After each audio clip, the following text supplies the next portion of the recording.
Speaking about drinking wine and talking down to people, really excited to get Rusty Mansell. No, I'm just kidding. Rusty Mansell joins us. Rusty, appreciate you taking some time, my friend. I know it's been a while since we've talked, and I hate to bring you on in a kind of a, this bad situation with Jalen Carter, but first off, how are you doing? Good, man. Congratulations, you guys, for a year. I know you guys, if I always look at that picture you tweet out, Jake, of how you guys started out, and I'm excited to be on here, proud of you, and I walk into Steam Wieners comments. I'm not sure how we're going this morning, man, Well, look, there's nothing wrong. Like, Blaine is a connoisseur of steamed wieners. I'll let him tell you. Nobody likes a steamed wiener to the face more than my brother. Right. I'm not a steamed wiener connoisseur. I'm a steamed glizzy. Okay, there's a difference. Tomato guy. But Rusty Mansell, 247 Sports Dog, 247 CBS Sports Net. And Skynet and anywhere where you find the media that he's going to be there. But Rusty, I opened with this Jalen Carter situation. And I first want to start just your thoughts. I'm guessing you probably didn't hear my monologue on it, my open on it. I don't think the kid's life should be ruined. I think he made a couple mistakes. But I feel like the responsibility is on the person who was driving that car, God rest her soul. But Jalen Carter, I think he did the right thing by turning himself in, admitting, hey, I was wrong. Just your thoughts on the situation in general. There's so many different layers to this, Jake. Who's ultimately, and I agree, I'm a girl dad, have 4 daughters, and have a young, my oldest daughter now is entering the media world, and often talk to her and often talk to them about decisions you make and how it can change your life and change other people's life. And a decision was made by that young lady to get in a vehicle, and just terrible decisions. That entire deal is a tragedy, bar none. And ultimately she got behind the wheel twice the legal limit, and people are dead. So that's facts. And with Jalen Carter, there's 2 different layers to look at this. You look at Jalen Carter as a pro football prospect. He is an elite defensive tackle. He is the defensive tackle in this draft. Now, the NFL looks at things different here, and they are going to deep dive into this, because a team is going to either draft him and invest millions into him, or they're going to pass on him. So there's so many different layers to this. Now, when you look at what we know as of this morning, he turned himself in late last night. He got out 16 minutes later, $4,000 bond. He has 2 misdemeanors, which are $1,000 a piece, and you're probably looking at between 10 and 15 hours of community service. So if nothing else comes of this, if there's nothing else that's, comes out on the end of Jalen Carter's name with this situation, it's not going to affect him much in the draft, because what they're going to do, and I talked to one of my very close friends last night who played 11 years in NFL, and he said, Rusty, let me tell you something. These guys are going to draft him, and all they're going to do is have somebody around him 24/7. He goes, we had a player. I will not tell you his name. He didn't tell me. He goes, he was all pro. And he goes, I'm telling you right now, they would rotate people undercover and go downtown with him. And many a nights they had to take him by the shirt and say, it's time to go home. So I don't know Jalen Carter personally. I covered him a little bit. I did know that, he only played 2 years of high school, moving from tight end over defensive end. He has some stuff to him, and he certainly showed that. But if you want to talk about the football side, if nothing else comes of this guy's going to be a top 5 pick.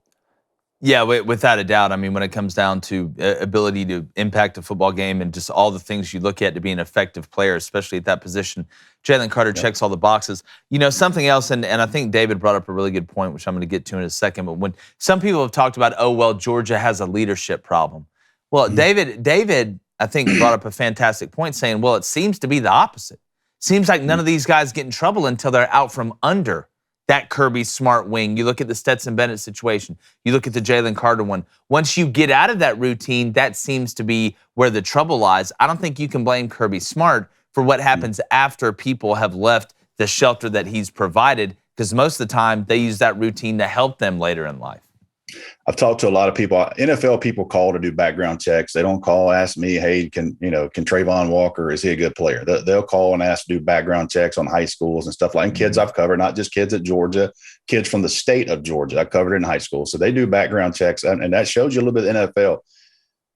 So I know that Georgia's not the only team that does this. They have leadership council. They have 7 or 8 chosen elected players from the team, and they meet with players. They meet with Kirby. They meet with people that's maybe, behind a little bit in schoolwork, those types of things. I know that Georgia specifically brought in a person to talk with them, I think in November. I asked some questions last night, some people in that building. They had a person come in from the NFL and talk about, and they showed some graphic wrecks. This is what happened when people were on motorcycles at 130 miles an hour. This is what happened when people got behind the wheels of alcohol. So Georgia, Alabama, Ohio State, Auburn, Kennesaw State, every single level you can think of, they go through this continually. They bring in speakers. At the end of the day, Jake, and we've all been there, every single one of us on this, you're 21, you're 22, you're 23, you're 18 years old, and you think it's never going to happen to me. Yep. And in that particular night, 2 young people are dead and lives are changed forever because of a decision. And, the only thing that you can hope comes good of this at the end of the day is that everyone around the country uses this as a lesson. Listen, this team just won the national championship. They were out celebrating, and the next morning, 2 people will never be on this earth ever again. Mm-hmm.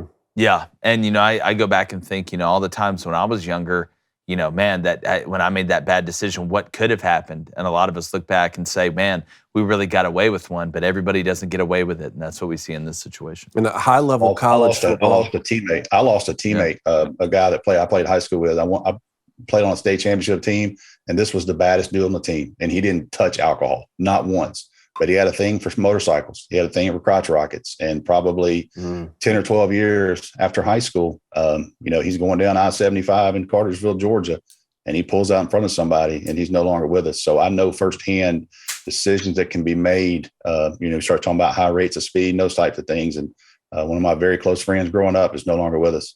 Yeah, my kids won't be on one, I can promise you that. I mean, you see it all the time. And high-level college football is so demanding. Every second of your time is accounted for. This is 6 a.m. to 11 p.m. that when you get out from under that structure and you accomplish what you've set out and worked so hard for, winning a championship, that's where guys tend to unwind, and that's when you find yourself getting in trouble. We say, Coach Carr told us at Michigan, nothing good happens at after 12 p.m. I'm moving it up for my kids. Nothing good happens after 10 p.m.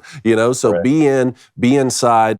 Hey, everybody, appreciate you guys stopping in. We wanted to let you know that this show is brought to you by our friends over at DraftKings Sportsbook.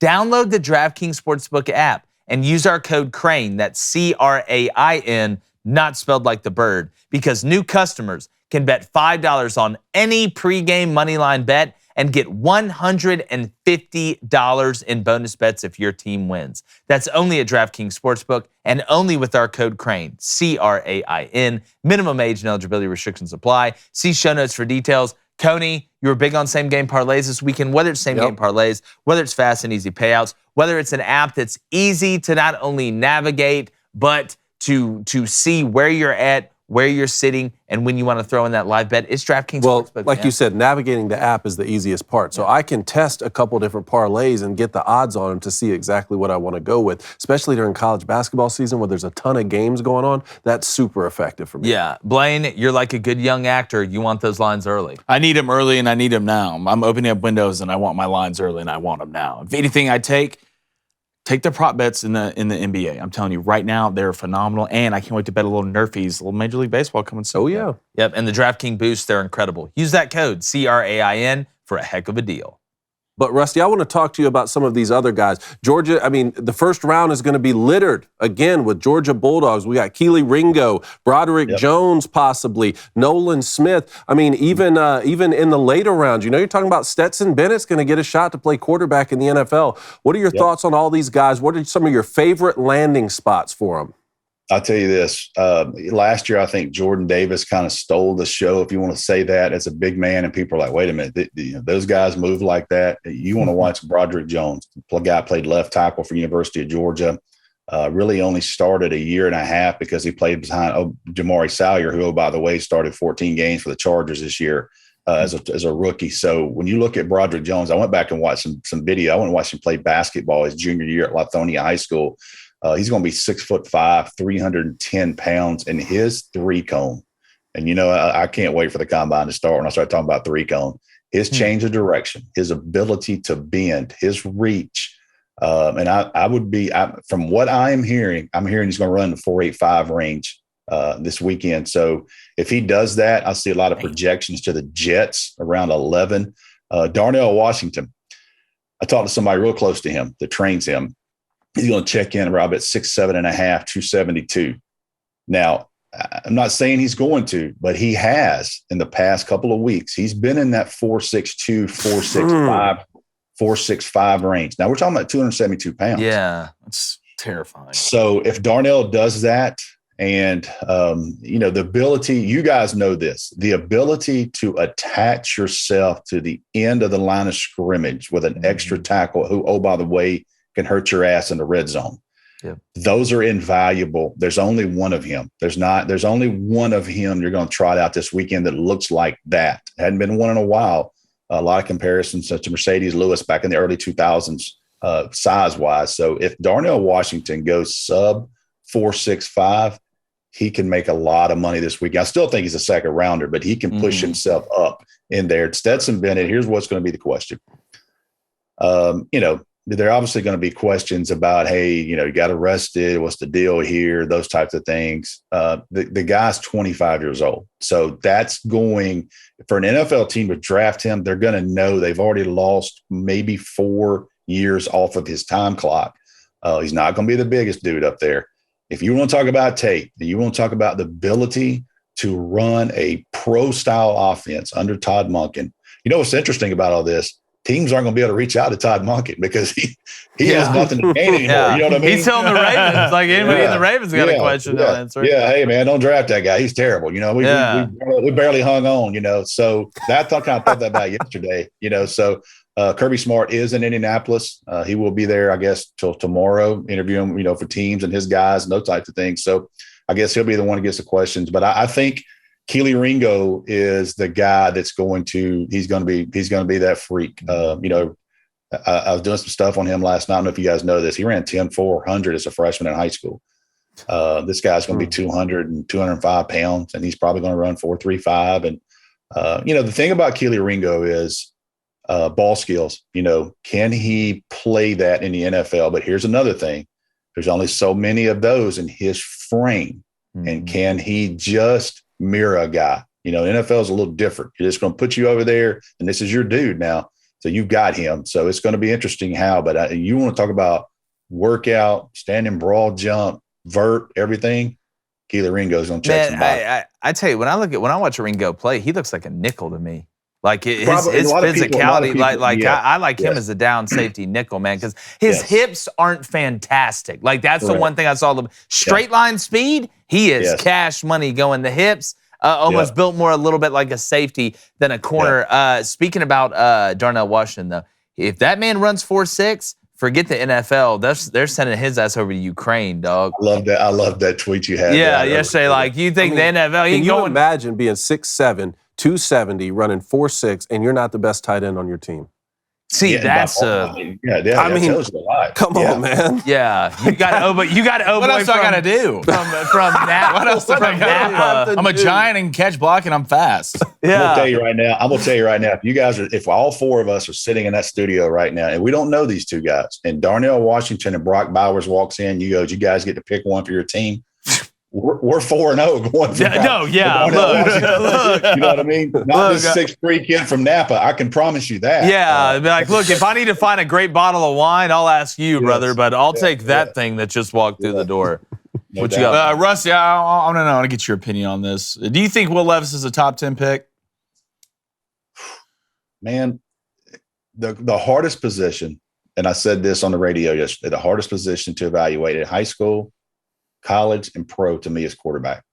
And there's been thousands of hours, man hours, that went into the New York Jets drafting Zach Wilson. And there's going to be so many hours into Will Levis. Here's the one thing that scares me a little bit.